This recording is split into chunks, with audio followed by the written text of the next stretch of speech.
split style nila. Meron ba kayong, ano ba tinawag nyo doon sa ginawa ng Onyx na yun? Really good split pushing. Really good, Really good. good split pushing. Hindi man si Savero ang naging MVP, his Claude, the way he played it, threatening both the long lane push and the single-handed Lord Dance. Siya lang yung mag-isa ang mahawak. Mag-isa lang mga ganun. Parang kaya ko Yeah. Kami ni Claude. He had a kami ni sound Dexter. effect for it.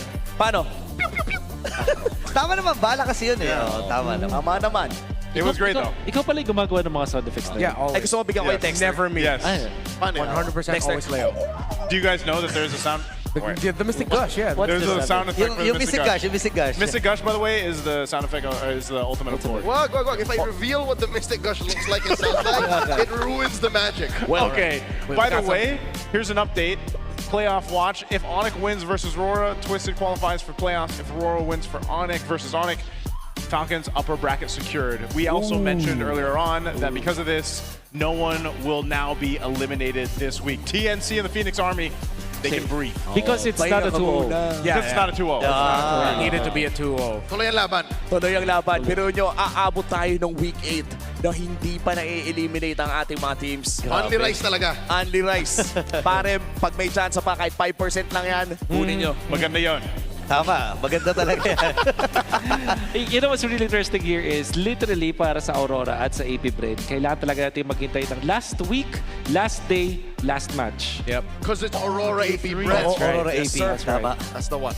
Oh man, Yeah, that's AP Brent's one match to close out. that's their only match left next week. If I'm not mistaken. They have two. They have Okay. two. Oh, they have two. Pero nothing else matters but that specific match. In fact, kahit manalo ang Aurora ng dalawang back-to-back ngayon, pati Today next year included. sila, today included, and they lose against AP Bren, they can't make it to the playoffs. Ganun ka-importante yung last match na yun. So AP Brent damn. is the gatekeeper. Yes, AP sir. Bren's the game.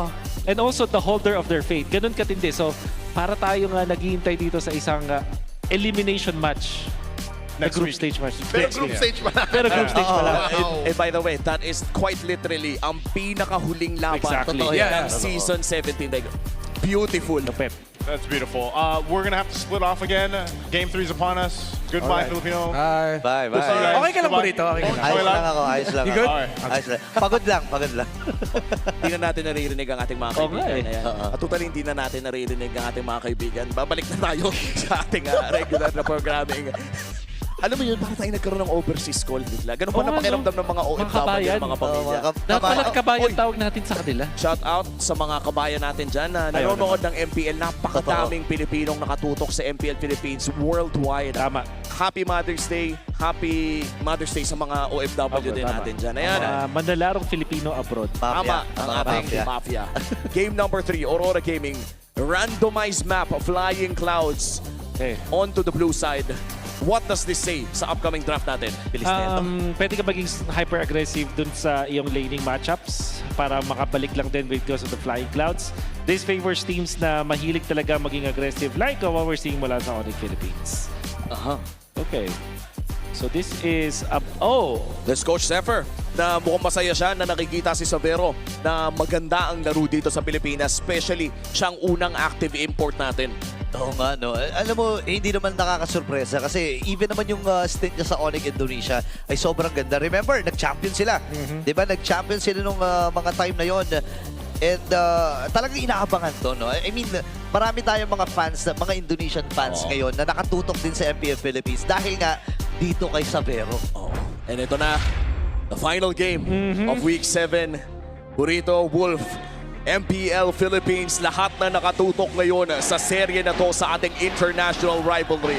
Dito na natin malalaman ang fate ng mga iilang teams na nanonood ngayon para sa place nila in the playoffs. Tatanggalin na ang Fanny and Kalea on the side of Master Basics para kay Coach Bluffsy. Ay tatanggalin na rin ang Harley, pati na rin ang Baksha. Multiple jungle bans para simulan ang Game 3 na ito. And I do understand why Onyx Philippines banned this way. Parang pinupwersa nilang makuha ng Aurora yung Suyu. At para sa kanila, makukuha nila yung Jushin na kapalit nun.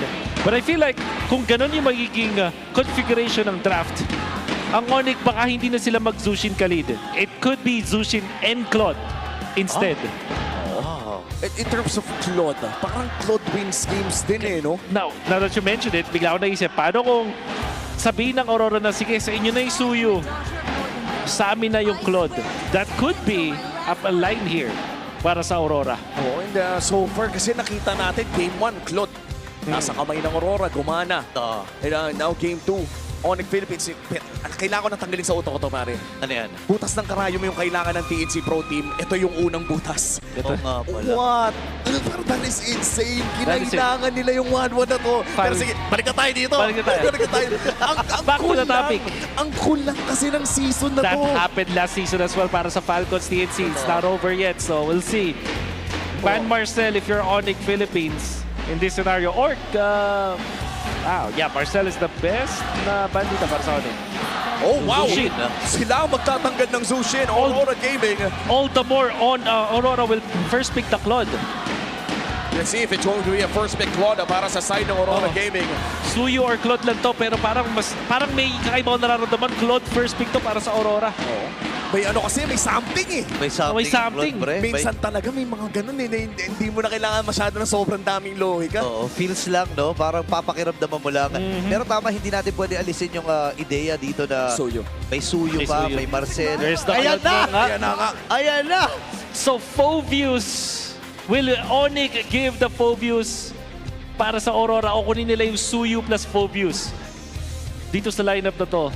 Parang no choice ka na eh. At this Parang moment, no choice ka na. kailangan mo na talagang kunin yung Phobius at Suyo. If you surrender the Suyo with a Claude, Kabila. medyo negats yun eh. Oo, parang matitira na lang sa'yo mga Leomord. Pero kung gusto mo ng aggressor talaga na hero, Suyo ang pinaka-recommended eh.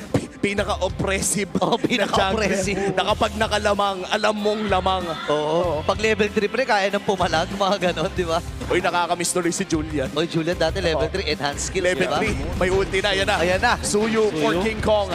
Phobius or Valentina? Makita natin, that should be Phobius.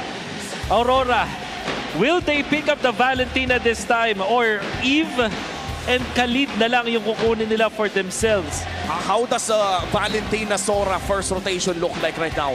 Yung Sora medyo magsastruggle dito sa Phobius at yung Valentina parang kakapusin ng damage. There is that route though. Pwede sila mag-Valentina plus maybe a Guinevere in this scenario para hindi na nila hihintayin pa yung hero dun sa may baba para dito kay Demon Kite. There's that option. Yan na. But yeah, Eve, as we mentioned, Eve Khalid ang nararamdaman ko dito.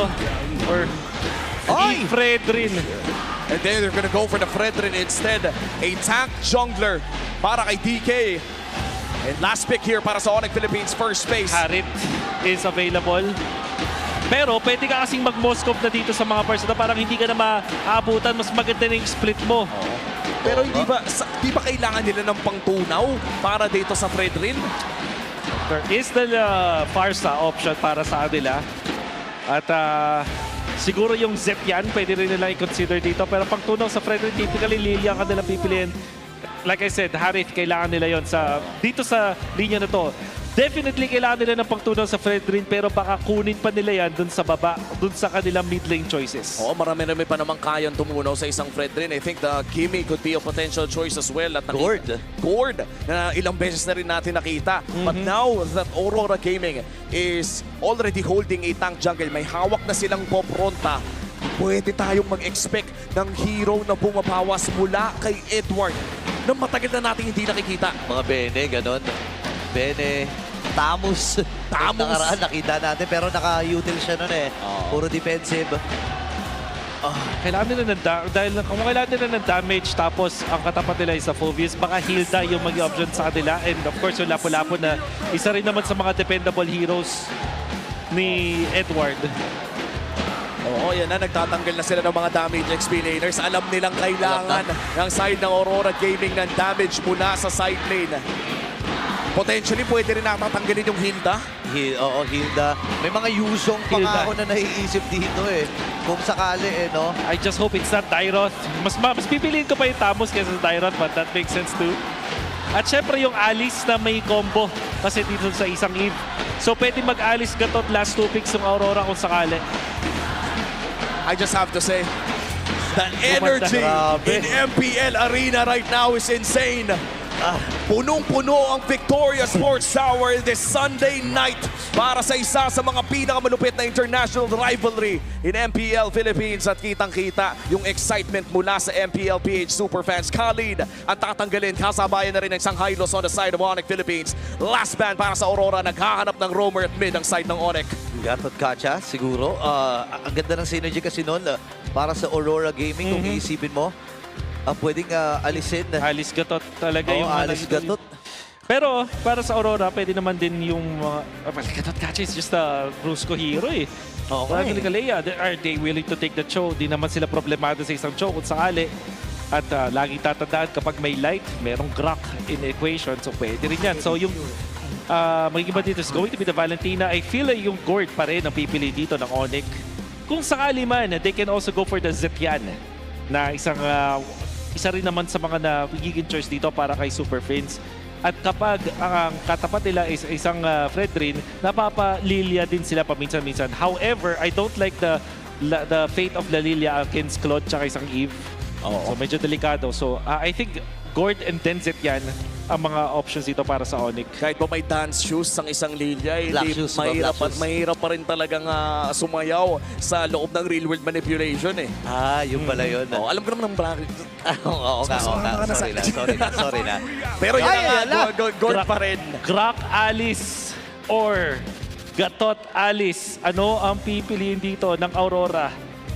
Hindi yata din ganun kaganda kung sakali magtitiris na sila dito dahil sa overload ng magic damage. Hindi rin ganun kagandang Arlot kahit may Fredrin Arlot. So tingin ko ang option dito para sa kanila is just the Alice. There is that consideration of the Terisla pero makakapusin sila sa Tamus, I mean. Oh, wow. Sora. Okay. Sora Gatot. Okay. Sora Gatot. Kailangan talaga nila ng damage sa XP lane. Oo. And Okay. do you think between the Arlot and the Sora, Sora na nang talagang pinik ni Edward, no? Oh, Atlas! Ayan na. Ika-capitalize na yung tendency ng pagsasama-sama ng Aurora dito. Oh, wow. And the other player na naglaro ng Atlas sa MPL Philippines Season 17 ay nagngangalang Chakno. Ang pangalawa ay nagngangalang Brusco sa game number 3 of our international rivalry. Buong Pilipinas ang nakatutok sa pinakauling laro ng ating week number 7 kung saan naghahanap pa rin ng paraan ang ating reigning, defending world champions na makapasok ng playoffs. At ang unang check na kailangan nila sa kanilang checklist ay manalo kontra sa Onyx Philippines. Oh my goodness. Hindi ko alam, Wolf, kung naalala mo to. Nung Civil Qualifiers, nung pinanood natin yung Onyx Philippines, naka-off-broadcast yung laro nila. Nag-Atlas din sila noon. So parang ang tagal na sigurong niluto ito ng Onyx Philippines na, Coach, kailan natin gagamitin, kailan natin ilalabas to? Ito na ata yung panahon na yun. And for Onyx Philippines, this is technically a low-stakes match. Yep. Upper bracket ang kanilang nilalaban dito. But for Aurora Gaming, this is a completely different stake for them. Kailangan nilang manalo dito at manalo ng isa pa para tumaas sa kanilang chance. Even then, may AP Brent pang nag-aantay. Pero nakangiti ngayon ang side ng TNC dahil buhay pa sila. Wala pang may eliminate. Pinatingin din ang Twisted Minds dahil gusto nilang manalo ang Onyx dito. Nakatingin din ang Falcons. Dahil sa upper bracket. Dahil sa upper bracket kung manalo ang Aurora. Oy! Ayun na, pinuntahan na kagad. Okay, Aray mapipredict. ko! Ayan na. First blood kagad para kay Brusco. That's why I don't like the Sora this match para sa Aurora kasi traditionally, lalo na nung sikat na sikat yung Sora, Phoebus yung pangtapat dito eh. At ang Aurora, nag-ban sila ng Valentina. They could have gone Alice para magiging simple na lang yung buhay. Para sa kanila, may Hilda rin. Napigyan agad si Edward. Oo. At ngayon, saktong pahinga muna tayo, mga pare ko. Kalma muna. Kalma muna. MPL PH Arena, kamusta naman tayo dyan? Ayan o. Itaas ang inyong mga... Ano bang tawag dyan sa mga ganyan? Hindi ko alam eh. Basta pang ano. Face card. Mga face card. Itaas ang inyong mga face card. Iwagayway ang inyong mga bandila. At syempre, uminom muna tayo ng sip, mga pare. Kaya lang, nauuhaw na ako eh. Ayan na, medyo kumalma lang. Bumaba yung noise meter natin. Pwede ba natin pahingahin yan? O, yun o. Ano yun yung mag-ingay? Ano yan? Hindi, ano yung mag-ingay tayo? Ay! Ayan na, pataas sa pataas. MPL Arena, magingay! Oh, mag-ingay! Oh my God. Uy! Onyx Uy, naman muna. binasag! Onyx Philippines! Napupuno. Oh, ay, Aurora! Mag-ingay! Oh, wow! Ayan na, oy! oy. Onyx naman! Onyx Philippines! Mag-ingay! Oy! Grabe ang party dito. Scuba. May sasabay po ba sa dance moves on the side of Aurora Gaming Philippines?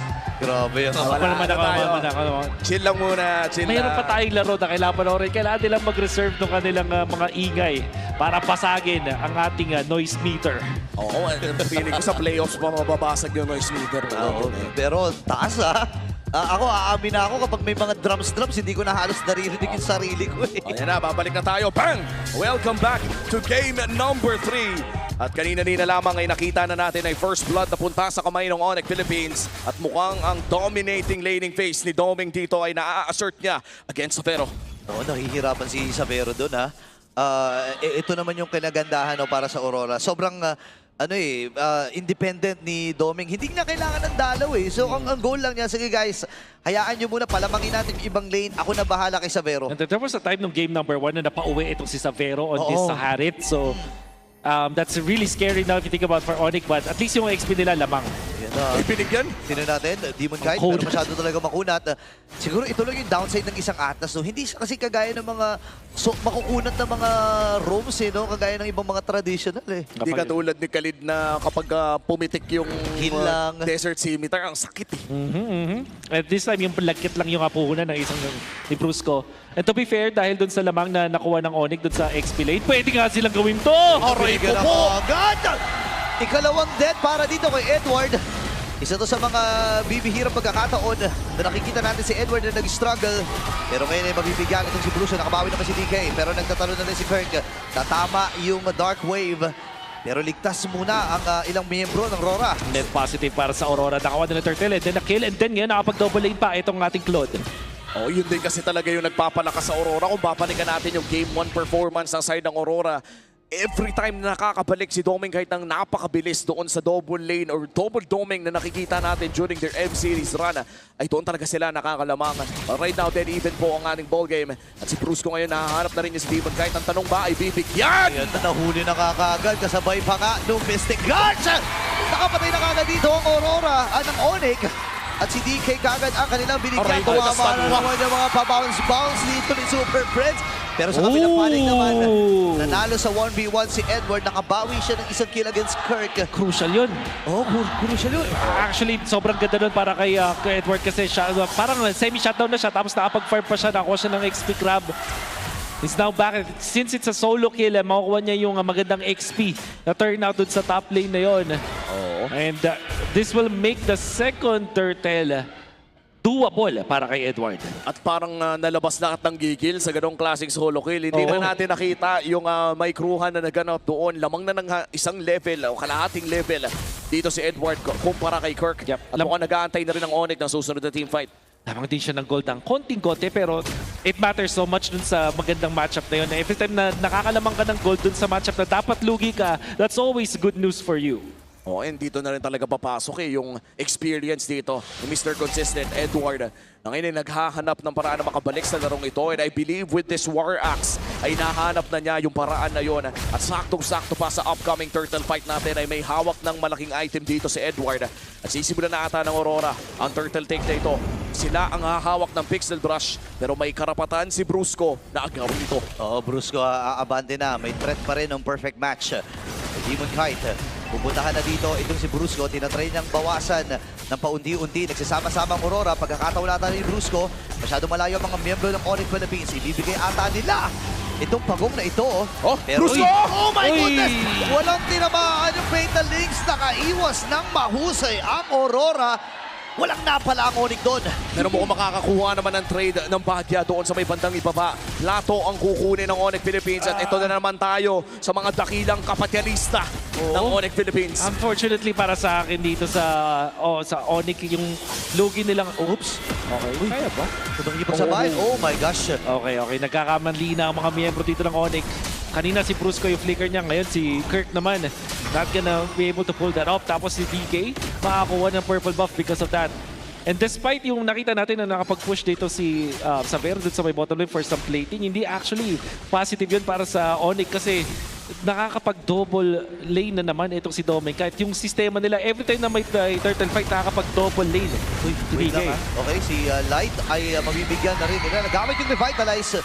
Pero sa iba pang bahagi, tinry nilang patayin itong si Xavero pero hindi nila nagawa. Itaas na bahagi naman, tuloy-tuloy lang si Edward. And si King Kong na mag-cover. Wow, I think that's a net win para sa Onyx That's Philippines. Walang nakuha ang Aurora doon. Yeah. Makakabalik din sa lane itong si Xavero because of the flying clouds. At nagkaroon ng konting shift ang laning. Side laners na itong si Xavero at si King Kong. Gitna naman para kay Kirk. Grabe, no? Sa harap talaga mismo ni Xavero. Wala akong paki sa'yo. Wala kang paki sa'yo. Yun ang daylight robbery talaga. As in, magkatabi sila, pre. Parang maling oras na napadaan. At sa ngayon, Aurora Gaming, nakakakuha pa rin sila ng malalaking objectives. In fact, nakakapasok pa nga sila sa loob ng jungle ng Onyx Philippines. Ang tapang ni DK dito. Retrihan ang naganap. Okay, Fatalist yung nagamit. Ando rin yung Mystic Rush. Kunat! At si Super Prince ay papapaatras. Ipit ata dito si Monoton. Brusco. At put kagad! Si Edward ay nakakuha na. Habang nagtatalo na rin si Kirk. Sa likod ng bahagi, si Xavero. Xavero! Ay makakapриhin din. 1v1 against Demon. Ay, buhay! Pa rin. Ito si DK. Pero ang baba na ng buhay. Oh my goodness! Dalawang nasilat! Kikong! At diba si Kiko ang naghahabol? Pwede pa niyang puntahan ito si Demon Kite. Doming Kite rather. Purify ay na-burn. Ligtas si Doming. Extended team fight. Anong nangyari? Paano nakabawi Onyx doon? Akala ko talaga, lugig-lugig na yung Onyx dahil nakapiklas pa si Demon Kite. Pero imbis na diretso pa uwi, pumunta pa siya dun sa pwesto kung saan nandoon ang iba mga members ng Aurora na bigyan tuloy ng double kill. Si King Kong nakakuha pa ng isang turtle. And this tug of war na kanina pa pinag-aagawan ng dalawang teams, biglang nakabawi na ang Onyx Philippines. And looking at the items coming in from King Kong, War Axe ang kanyang naging second item. Sisilip natin yan sa Infinix in-game equipment, completely skipping yung Sky Piercer na kadalasan nating nakikita. Big rotation, Demon Kite. Okay, sinalubong na kagad dito ni Koy. Pinuntahan na naman si Xavero. Brusco to the rescue. Perfect match ay gagamitin. Pero Out hindi na sila tutuloy. Out nila at ihahatid lamang nila sa kaligtasan nitong si Xavero. Wak ang prinsesa namin. Onyx Philippines. Hindi pa rin sila pwedeng maging kampante dito. DK actually tried to invade. Ala! Yun lang napalalim ata. Ginamit na rin ng Fatalist AOG. Ay, Oh, wow! Sa likuran! At si Super Prince namatay kagad. 1-4 na magiging balitan. Dalawa na. At si Uwe tumumba na rin. At si King Kong ay nasa likod. Habang si Doming Kite nakaka-free hit. Kirk ngayon ay sinasabi ng damage. Oh! The perfect match! At sobrang perfect doon kasi nakakuha din itong si Xavero ng kill. Wow, unbelievable. I can't believe that Demon Kite tried to go for that rock Ursa play. Lalong-lalo na kasi kakakita lang niya. Hinatid si Xavero dun sa may top. Nakita niya kung nasa yung mga members ng Onyx not respecting yung placement ng Onyx Philippines members. And because of that, they lose so much. Oh no, and I guess that's the case na minsan kahit friend rin ka, hindi ka pwedeng magtapang ng sobra. Especially if you're up against a Cord. And after that fight, biglang lumobo ang gold lead ng Onyx Philippines to a 2,000 gold lead at nagmamaterialize ang halos 1,000 sa kamay ni Xavero. The worst target to give your goal to. Tapos si Doming pa yung napatumba doon. Xavero na kanina ay napipigilan nila yung pagpa-farm nakakuha ng 2 kills. Nakakuha ng Torres sa may gitna at ngayon meron ng 3 items pa itong si Suyu. At yung kaninang problema ng Aurora na eventually yung pag-split push ng Onyx Philippines, mas lalong hindi nila kayang i-match sa ngayon. And looking at the item choice coming in from King Kong here, currently 5-0-3 sa loob ng ating laro. Talagang anti-Fred rin na ata yung gusto niyang gawin dito. Hindi na nga siya nag-Sky Piercer dito. Kahit tiwala siya na nakakakuha siya ng kill. Kasi ang goal lang niya dito ay kumbaga, damage talaga na legit. Para doon. Kasi alam niyo, makukunat din yung hero ng Aurora eh. Anong threshold? Walang threshold, walang piercer threshold. Lord, sisimulan na dito ng Onyx Philippines. Pero nandiyan pa rin naman si Demon Kite. Level 14 to level 11. Ito naman talaga ata yung nature of the matchup ng Assassin Tank. And na-try nila si Brusco. Ito yung maganda yung sa isang Atlas. Kaya niyang i-outplay si Brusco. Hindi pwedeng basta magtonton ng isang gatot sa harap ng isang Atlas. Oo. May threat ng Fatalix ha. DK. Pwede kang bigyan kagad yan. Ako, bibit-bitin yung dalawa. At ang bibigyan natin nila dito si DK. Pero si Kiko pa rin na nagwagi.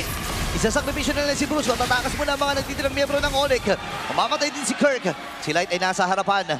Pinupuntahan niya dito si Super Friends, pero ligtas ang tatlong miyembro mula sa Onyx PH. Clear wave lamang ang gagawin ng Rora. Makakabasag pa nga sila sa middle eh. Oo, at hindi ata kaya depensahan ito ng Onyx Philippines without major risks. Makaka-invade din ang side ng Aurora Gaming. Wow, great. Punish kami lahat from Aurora. Makakuha pa sila ng orange. Hindi na. Ayaw na, hindi na. Kailangan ba? Natuto na. Natuto na. Sabay pa tayo. Parehas pa tayo nang inisip. Pero ang maganda dito is if you look back dun sa game number 2 kung saan yung Aurora yung nakakuha ng Lord tapos namatay si DK. Ang nangyari is nakapag-push yung Onyx dun sa may gitna. It was the reverse now para sa Onyx Philippines. Sila yung nakakuha ng Lord. But after losing 2 of their members, nakapush sa gitna yung Aurora. You might not feel it right now pero magandang epekto yan para sa Aurora dahil yung mid ay sobrang crucial sa mga next na mga engagements natin. Oo, tsaka yung tipong map control din kasi you're trying to buy real estate Yes. around the map. Gusto mong may kontrolado kang parte ng mapa para hindi ka pwedeng biglain ng Onyx Philippines. Ngayon si DK hindi rin makapag-farm dito. May Lord pang kay Aray ko. Wait lang, aray ko rin! Parati kagad. Lumaban Sakit dito si parehas, Domeng. Okay, bibitawan na ba yung Fatal Legs? Hindi na nga muna dahil tuloy-tuloy lamang si Sabero. Nagkapalitan sa ibabang bahagi. Pre, may ginagawa din si King Kong. Pinaplado. Oo, teka lang Aston. Kakabit dito kay DK. Puputok na Sabog. ang mga Holy Shields. At wala nang depensa ang mga inhibitor turrets ng side ng Aurora Gaming. Mukhang kakalma na muna ang Onyx Philippines. From deadly magic to deadly magic ang nakikita natin sa Onyx. Ito yung ginawa nila sa game number 2. Na-delay man yung pag-execute nila ng plano na to para sa Onyx Philippines. Ginagawa pa rin nila sa ngayon because of their advantage. Now, eto bang composition ng Sige. Aurora ay fit sa pag-anti-split sa Onyx? Conceal ginamit. Nagumpay sila sa pagbasag ng Torre. Bruscos. Pero si Edward, okay si Light, tatama. Uy, wait lang, na-cancel din yung Unbreakable. Hindi tumama yung Dark Wave mula kay Kirk. Napa-flicker si Super Friends. Ayun lang, napaplicker nga. That's huge. Dahil yung susunod na laban dito ay pwedeng tumalon yung Gatot Gacha sa kay Super Prince kung sakaling bumira ng Mystic Gush. Pero 40 seconds pa naman bago lumabas ang pangalawang Lord natin. Looking at the Infinix in-game equipment, Wolf, ano ba yung mga pinakamapapansin natin dito? It's the lack of Sky Piercer para kay King Kong but at the same time itong Trinity na mayroon na itong si Doming Kite. I wonder kung ano yung next item na buwan niya bubuin. Oh my Light? gosh, patay ka agad si Alright, Light! Grabe yung mga wasiwas ng espada dito ni King Kong. Si Kirk ay dumamba, nagamit yung kanyang Dark Wave. Men, Nakuha niya yung orange. Yun yung pinakamakunat na player sa Aurora. Pre, ganun natunaw kagad. At may revitalize pa yun, hindi man lang siya umabot dun sa kanyang AOG. At nagpe-prep up na ngayon ang Onyx no. para sa Lord Dance na naman. May wave sa may bottom lane. Aray. Na-clear yung top. Level 13 lang si Demon Kite. Oh no. 5 seconds pa bago mo lumabas si Light. Kalahati na ang buhay ng Lord. At mukhang gustong ilaban ng Aurora ito. DK pumopostura. Okay, hindi ko alam kung may idea sila kung meron o Wow! Napakagandang shifting skies. Pero makakalapit din yung mga membro ng Aurora. Kaya lang yung Lord ay nakuha na ng Onyx Philippines. Si Light ngayon na magiging sakripisyo. Baba na po ni Kirk. Domeng! Pero atras sila. Domeng Kite. Ay, Oo. nagamit na rin yung Blaze into it. Pero makaka-atras din si Domeng Kite. Alam niya na kapag tumagal pa siya doon ay maaari siyang mamatay. Kaya na naghahabol si King Kong. Alam nila na walang Sky Piercer sila pero wala Si Domeng. pakialam. Napakahapde. Domeng Kite ay umaatras. Sabero! Zaman for alam nila. One more! PMI and Super Prince with a kill. Oh no, tuloy-tuloy na bukol ng Rora. 20 segundos ang kailangan nilang hintayin para kay Light pero hindi tumitigil ang pagmarcha ng Lord. Maganda ang naging set ni Edward at mabubuhay na rin siya. 4, 3 ang magmamarcha para sa Onyx at dedepensa na ang Aurora. 10 seconds para kay Light ha. Mapoproteksyonin ata nila yung gitna, yung bottom lane na lang ang kanilang hahayaang mabasag. At least, na-control nila yung mga damage na pwede pang ma-inflict dito ng Onyx. Kakalma ang Onyx. Pero meron pa. Walang Let's wait. retry ngayon si Demon Kite. Kunsil. Brusco? Kunsil mo na kay Brusco ha. Pwede ata nila bigyan. Binigyan! Pwede nila gamit din sa may lumising gush. AOG tinamaan yung dalawa. Pero wala na pakialam dito ang Onyx Philippines. Edward! Bigyan na si Dark Wave! Edward. What a dark wave, ladies and gentlemen. Para dito kay Kirk. Tatama na naman yung mga stun. At yung mga wasiwa si King Kong. Transition ata sila sa may top. Pero hindi nila matutuloy kasi yung gitnang bahagi at yung wave ay malayo-layo pa. And I feel like that's it. Anything more, parang magiging malaking risk na para sa Onyx pero hindi ata sila May naniniwala summon force sa- sila. May summon Isa force pa. pa. Isa pa ata to, may Zaman Force nga naman na pwede gamitin. Pero hindi na muna bibitawan niya dito ni Sabero. Papasok si Kirk. Nagamit niya yung ganyang Dark Wave. Pero sa itaas na bahagi, magtatagumpay sila. Tumama na naman yung stun. Nag-aantay lang ng cooldown dito si Brusco. May Mystic Crush na naman na pwede gamitin si Super Prince any moment. Pero nilinis na nila lahat ng mga pwedeng kunin. What a very hectic round. Isipin nyo, sobrang daming nangyari sa ilang minuto rin. At hindi masyadong namamatay ang mga members ng Aurora. Wow. Super Prince going in for that play. Yung alam mo yung mga hindi pa tumatama yung bola mo, nagbabagsak ka na ng Nagas Mystic na? Gush. And sa ngayon na nag-aantay tayo ng susunod na malaking objective fight, ilatag lang uli natin mga kapatid kung ano nga ba yung mga stakes na nakatingin sa laban na ito. Kung manalo ang Onyx Philippines, sino ang ngingiti?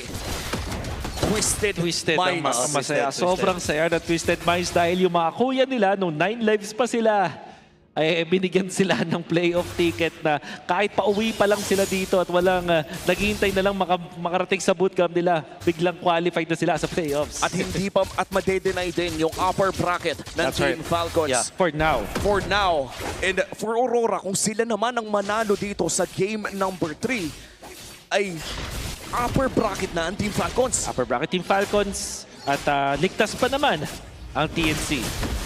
Wala pa ma-eliminate. Sabi nga natin at pinag-usapan natin kanina, hanggang sa kaduluduluhan ng season na ito, ng regular season na ito, hindi pa natin alam kung sino talaga papasok eh.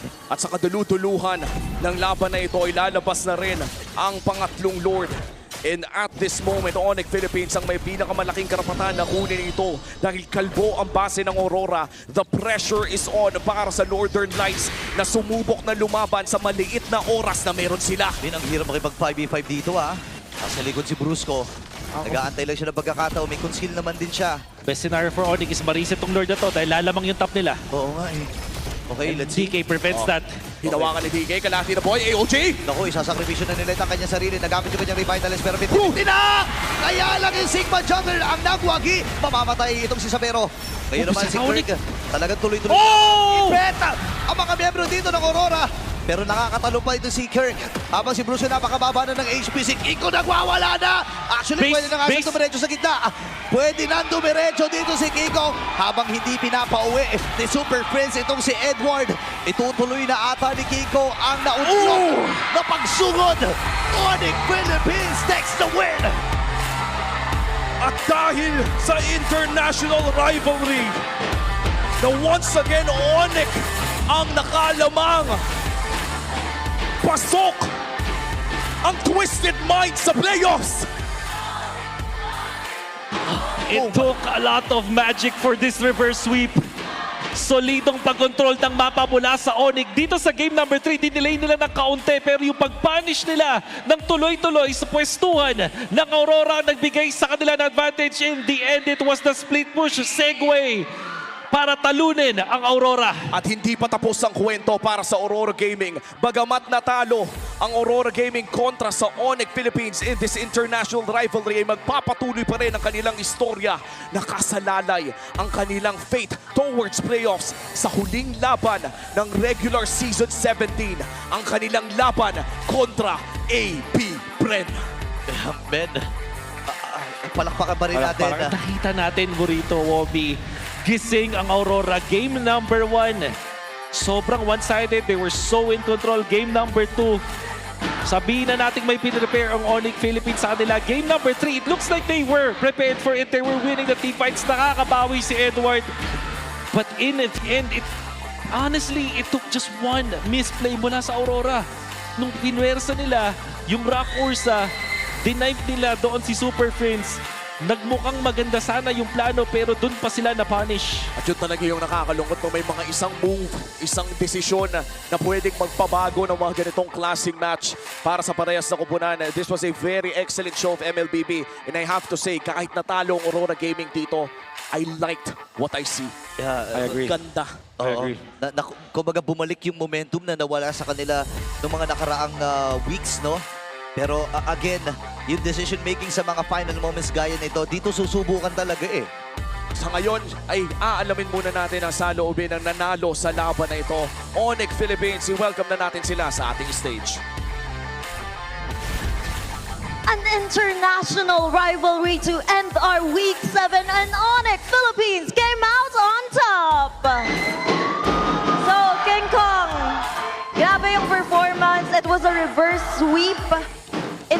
mo ba yung nangyari? And how did you prepare against Aurora knowing that gigil silang makakuha ng panalo? Actually, in-expect namin na na yung Aurora na mga kalaban namin ngayon sa pangalawang ikot is parang mas malapit sa prime form nila nung season 16 papuntang M7. Kasi feeling namin parang naaral na nila lahat ng mga small mistakes nila nung first ikot. So, in-expect namin na mas malinis yung mga magiging ikot nila.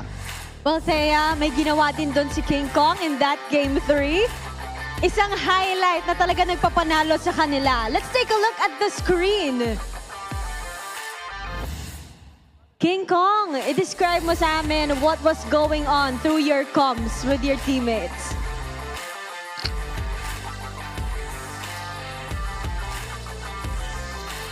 Sabi ni Kirk, Kong, endable na Kong, punta ka na sa base ko. Okay.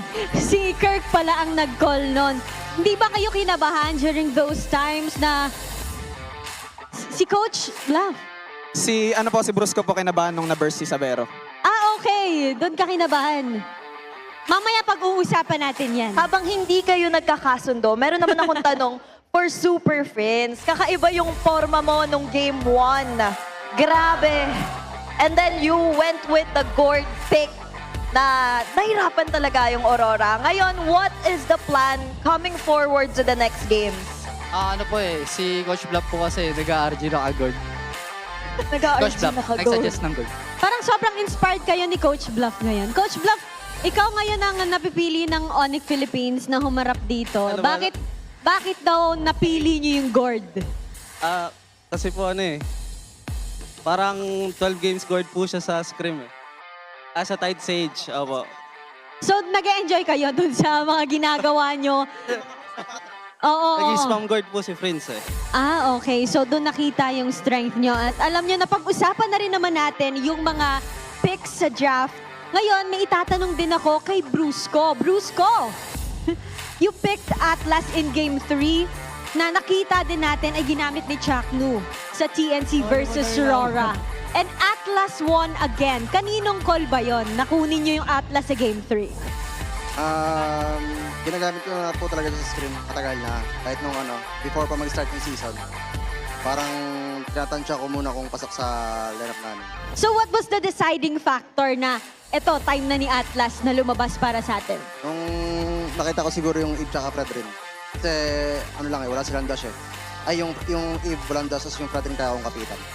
So it's the composition na ikaw na rin na nag-decide na kaya dito sa lineup na to. And with that, I would like to ask Severo, tulungan mo kami Brusco to translate if he wants to say something. Severo, your next matchup would be against Smart Omega.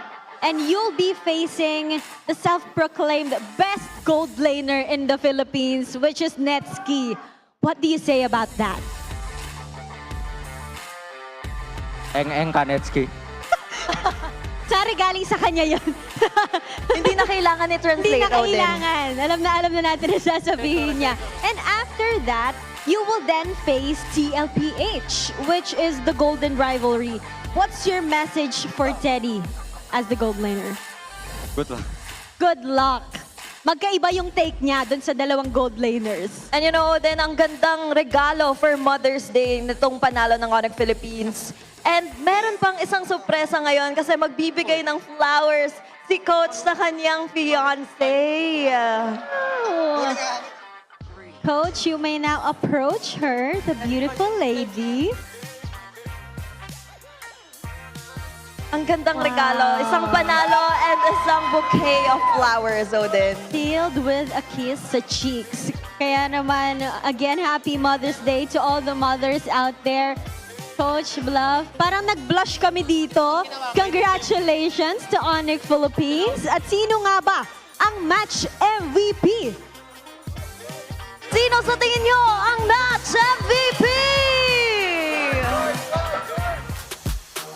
The match MVP is Super Friends! Super Friends!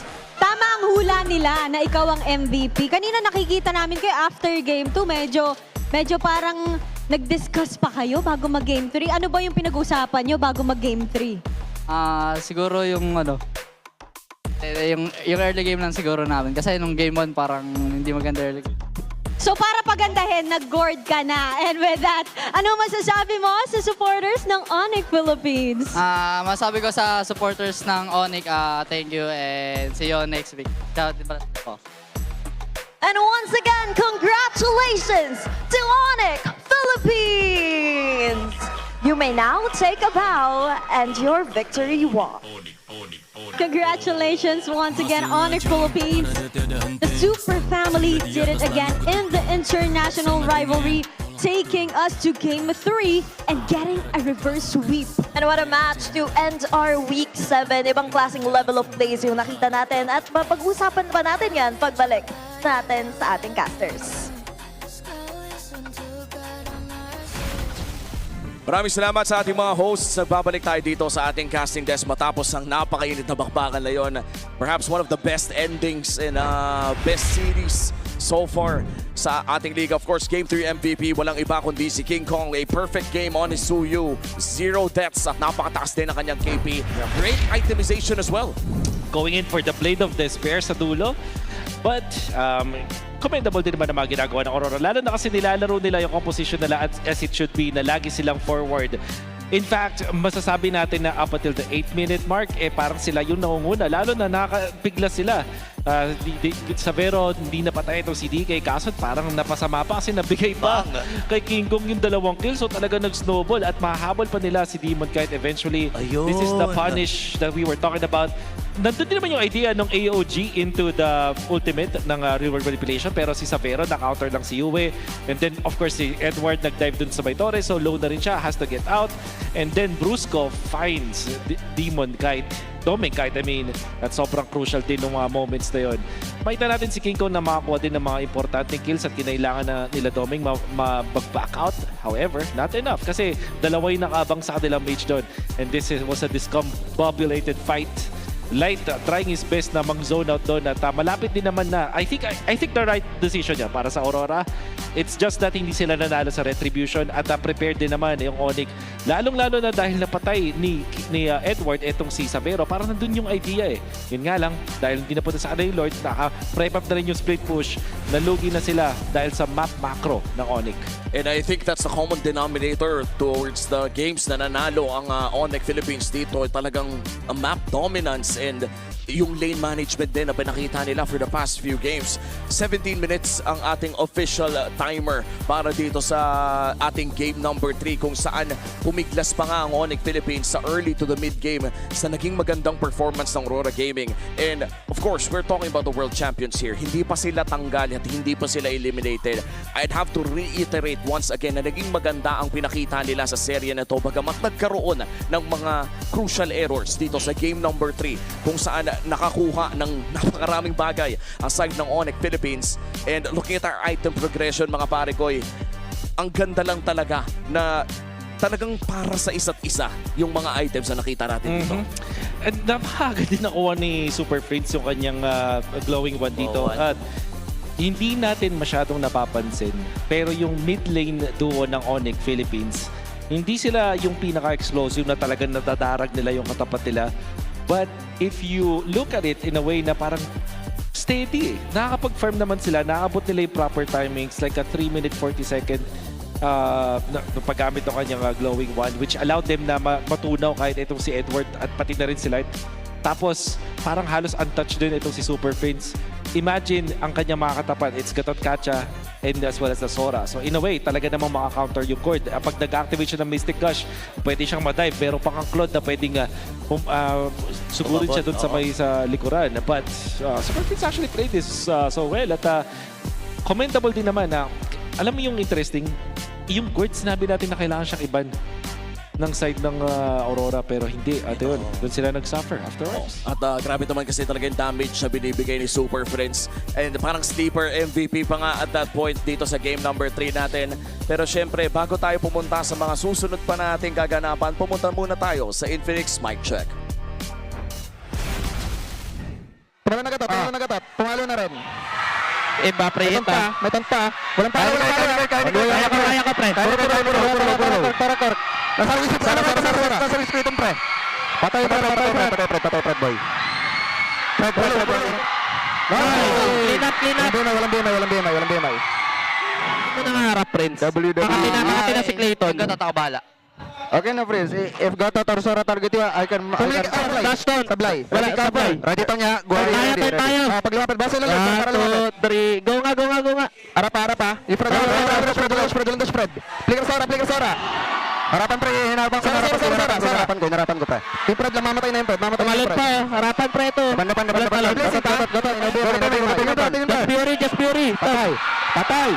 Nice. Ay, lima nga kayo. Lapit dito lima. Antay niya pa ako. Lobby may cloud pre. May tao. Kalma tayo, pre, kalma. Gamit tayo lane. Gamit tayo lane. Ako Bush, manarasot. They need to close. Okay lang, ubusin na. First mic. Sora. Yung sige pre. Ito pre. Biri. Busto.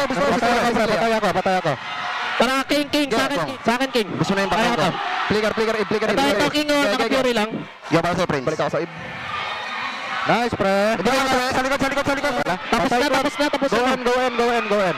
Patay, clap. Tapusin mo kasi. GG! Wow, kumpirmadong kinakontrol nga talaga nila yung lanes